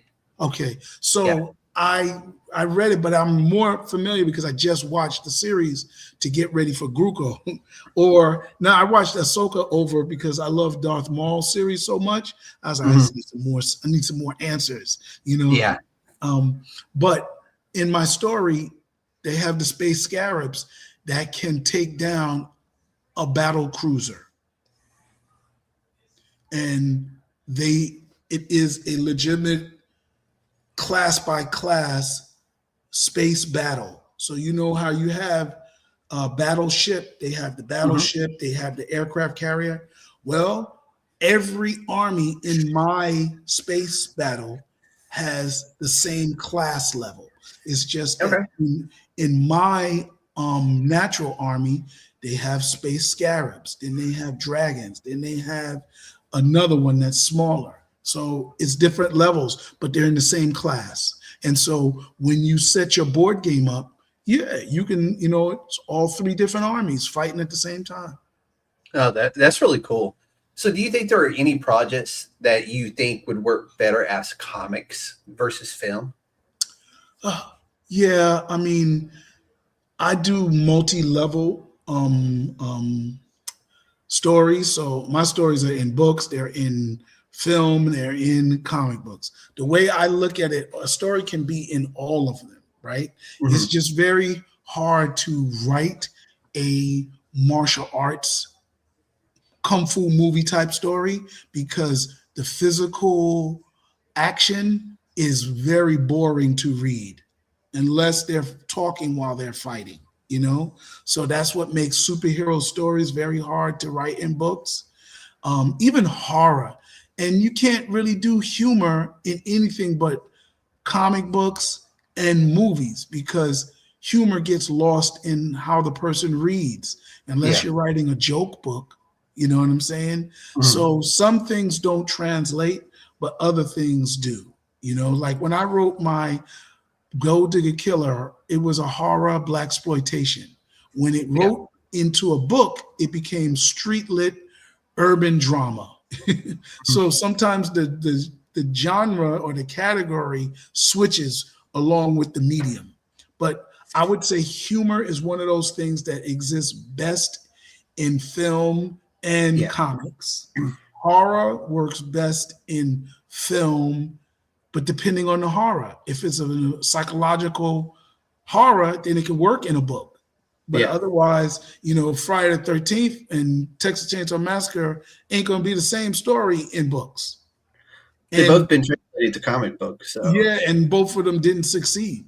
You know, when I first tried to write horror, those are the first things I looked for. I was like, where's their Texas Chainsaw Massacre, Freddy or whatever? And it just never stuck because the people that were publishing it did not allow the writer to create an interesting world for it to be more than just what you saw in the movie.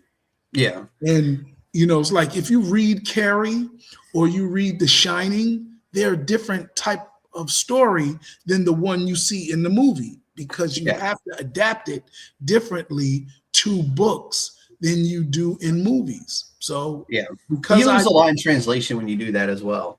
You lose, but then you also gain. Yeah. In books, you don't have no such thing as pacing and mood.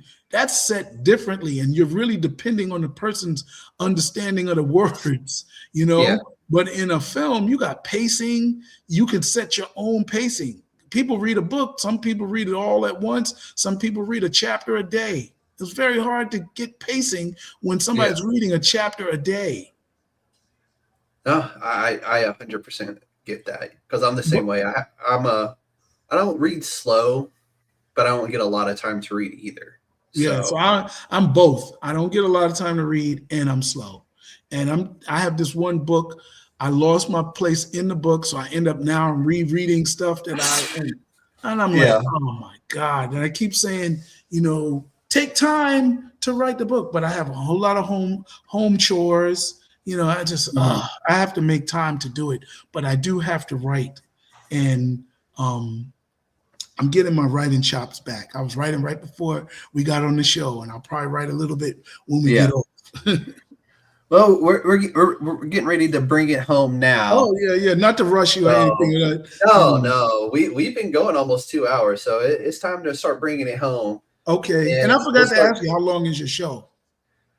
Normally I try to do about an hour, but you know what? If Oh the shoot, conversation is flowing, and I it's just having let it fun. flow the way it's meant to be, and I'm getting to have a conversation that I typically would not get to have. So I've been just letting it rock out. So, Well, but I appreciate it. Do you go to any comic cons? I do try. I'm trying to move over to the hosting Okay. side or the table inside of things right now, or possibly like I last year I got to bring the USDN to a Comic Con and do a live episode of the USDN, which was really fun to do. You know, I Okay. would like to be able to expand that more to either hosting tables or being a part of a table Mm-hmm. discussing independent comics or something like that. I might know a little something about that at this point. So, but yeah, I do try to go to as many as I can. It's just I'm really wanting to expand more so into, like I said, the hosting side of tables or being a member of the table. Well, I'll So, tell you, I asked that because in June I'm slated to be at Heroes in Charlotte. okay, So I don't know if how far that is from you, but just down the Charlotte, road. if you come through, I'll be able to meet you. I'll keep that in mind for real. But we got a couple more questions and we're going to bring Okay, this yeah, home. shoot them, and I'll try to get through as fast as I can. And these are probably some of the bigger ones and the more important ones as we start to close this out. What does the future of Black speculative storytelling look like over the next 10 years to you? I think when you kick through the door, the gosh, I can't. The Jackie Robinsons come through, right? Yeah. The best of and he might not even been the best. You know, I'm a Josh Gibson fan, but Yeah. Jackie Robinson was definitely one Yeah. of the best, right, from the Negro League. Oh, yeah. So when we get through, not to say that there's not going to be a Reggie Jackson, you know, somewhere in the mix, but you will get more of a diversity of Black storytelling in the future. Like my story, 40 Ounces of Death, is not a Roots of Madness. It's not a bitter root, you know, Mhm. but it is a horror, and it is more like Friday the 13th. You know what I'm Yeah. saying? And so, but it took a beloved, which is so well written and such high literary that even a lot of Black people haven't read it. You know what I'm saying? Mhm. But we will get there. Our first space story may be some high level, something like The Martian. But Mhm. after we have a few of them, we'll get down to B movie level stuff like Star Wars. You know what Yeah. I'm saying? But the Jackie Robinsons break the door down because they've got to be better than the established white writers. You know what I'm saying? Mhm. You know, the guys that I met, John Ringo and the other one, I can't remember his name, that wrote the Monster series with Tor and all of that. Mhm. Those guys didn't write high level science fiction books. Tor and Baen books, they weren't writing Hugo winning deep books. They were writing very fundamental books. And when Yeah. I started reading them, I was like, do we have anybody that's like that? No. And that's because all our books are Jackie Robinsons. Mhm. You know, so to me, yeah, we're going to have those Jackie Robinsons, the Stephanie Williams come through, but then we're going to soften it up and they'll get more expressions. It's not that they're not top quality writers, but we're going to get a Black Stephen King who can write about rats Yeah. in the basement, monster cars terrorizing a restaurant. Yeah. You understand? Stupid stuff like Carrie, a little girl being Yeah. bullied who can cause rocks to fly out of the sky. You know, Yeah. stuff that doesn't even make sense. A car that gets possessed. You understand? But we don't have Yeah. black stories like that. Our black stories have to make every bit of sense. You understand? Soon, I'm telling you. Yeah, soon. And that's when you get there, then you get to the Jeff Carroll level. and then you're going to be, if you look at any of my movies, there's definitely over the top, silly, and fun. Yeah. 40 Ounces of Death. I got the story in Mississippi Zombies, and it's in my Nightmare Streets book. But that's about a beer that turns people into zombies. So that's some B movie stuff, No, I love B movies. Period. Yes. And, my film collaborators are the Polonia brothers, and they did House Shark, and they did Cocaine Shark. You know what I'm saying? Yeah. And we don't have too many black people doing even movies like that. Everybody black is trying to be the best Exorcist, Amityville Horror. They're not having fun with it, So that'll be that's the future. I like it, Jeff. We're going to close it out with this one, and we'll bring it home. If someone watches Why I Love Sci-Fi, which, by the way, is linked down below in the description of this. Oh, yeah. What do you hope they walk away from? Or what do you hope they walk away thinking about? Got it out. So, when I first started writing science fiction, my advertisement was give sci-fi a try, right? And this is probably not even something I put in a documentary, but where I got the I Love Sci-Fi from was the byproduct of a challenge to some fraternity sorority members at a Martin Luther King parade. And they were saying, oh, we just don't read science fiction, blah, blah, blah. And I was talking them into it. So there's a fraternity called Omega Sci-Fi. Shaquille O'Neal is in it, Michael Jordan, Jesse Jackson, right? And it's Omega Sci-Fi. And so when I got into the conversation with them, I said, but you are sci-fi. You are Omega Sci-Fi. So then I said, oh, I'm taking that. I'm running with it. So then I wrote I Love Sci-Fi. And then the documentary is Why I Love Sci-Fi. So the core goal was to get people to be interested in sci-fi, and particularly people of color, and more specifically, Black science fiction, and even more specifically, my science fiction. Because really, it's not just about science fiction. It is my opinion, you know, and I give you an up-close personal look, the little cutaways of me being in the movie theater, me cutting grass, me going to Comic-Con, and what I'm thinking. You know, that's the mind of a science fiction writer.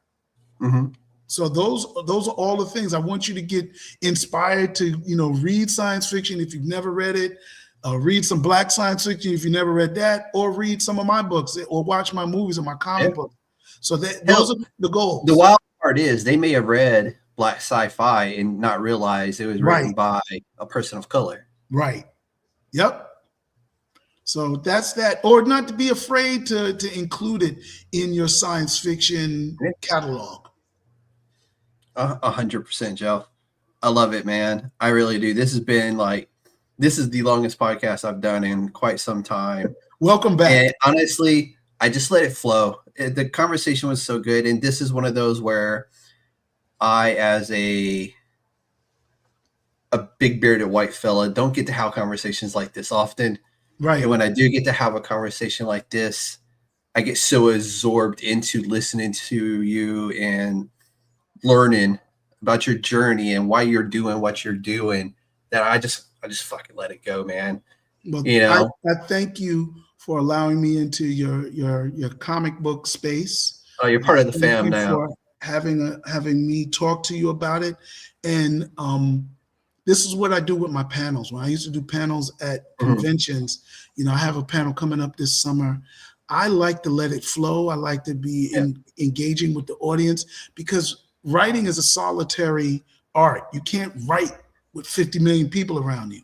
So, 100%. You know, even with movies, I like to watch my movie in the theater with other people watching my movie. You can't do that with comic books or books. You stare at somebody reading your book, they'd be like, "That's weird." It's like, I just was waiting to see if you got the joke. Like, are you on page 20? Are you on page 20? Right. So that's why I like these conversations, the podcast and then the panels and stuff. So I encourage you to do that. These conventions that'll let you come to the convention and set up a whole live stream. I wouldn't say try to do it all 3 days of the convention. But it takes a lot out of you. Like, another reason why I schedule the way I schedule now is because this takes it out of you. Yeah. And then after this is done, I still have to edit, clip it, schedule everything out to release. Listen, it's a whole thing. I work in television production to recover. Yeah. Yes. So when I tell you, if you do plan to do a full day, you might not be burdened with the editing because it'll be a live stream, but you still have to space it out and book it. And then there's other things that you can do. Instead of a commercial break, you say, hey, I want to play this previous clip of me walking around the day before, watching and talking to people as they set up. You understand what I'm saying? Yep. Or this is a pre-recorded interview. And that's something I want to do, but it's getting access to do that. And they go, well, we've never heard of you, so we're not going to give you that access. And I'm just like, well, you're not heard of me because you're not giving me the chance. Right. And that's a hard part to do. There's some small conventions. There's some small conventions, I know these guys do an Atlantic Comic Con in August, and I believe it's in the Norfolk Hampton area. Okay. I'll send you those guys' information. Yeah, shoot it to me, and I'll reach out to them. But Jeff, we're going to bring it home. You can have them on the show, and then when I'd love to talk to them. Yeah, and then when the stuff, when the convention comes, you can replay the interview with the creators. You know what I'm saying?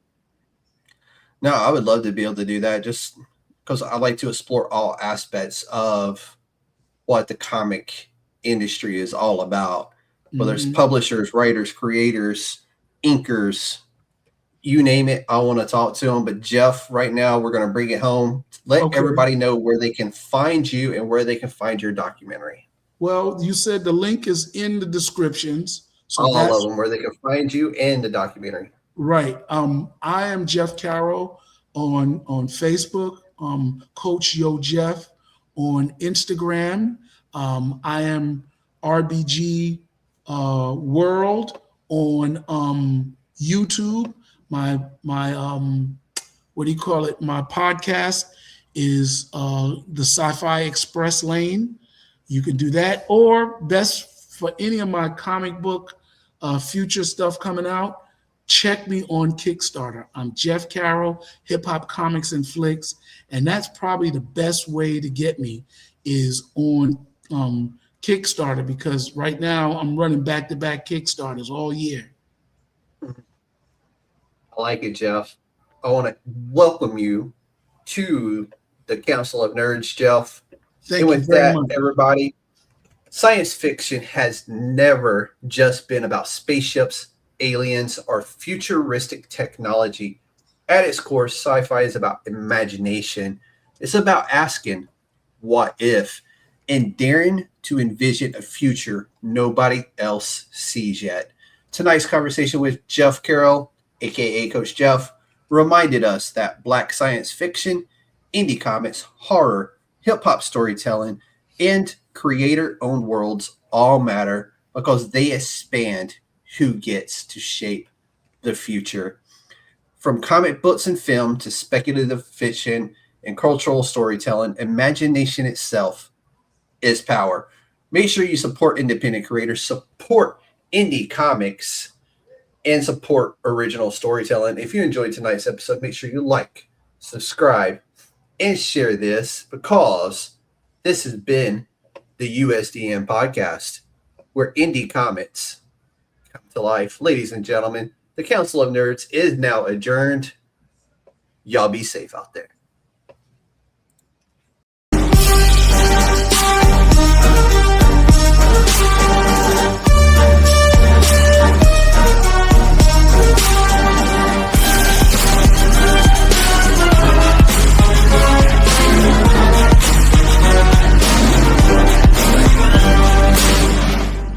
It's a trap!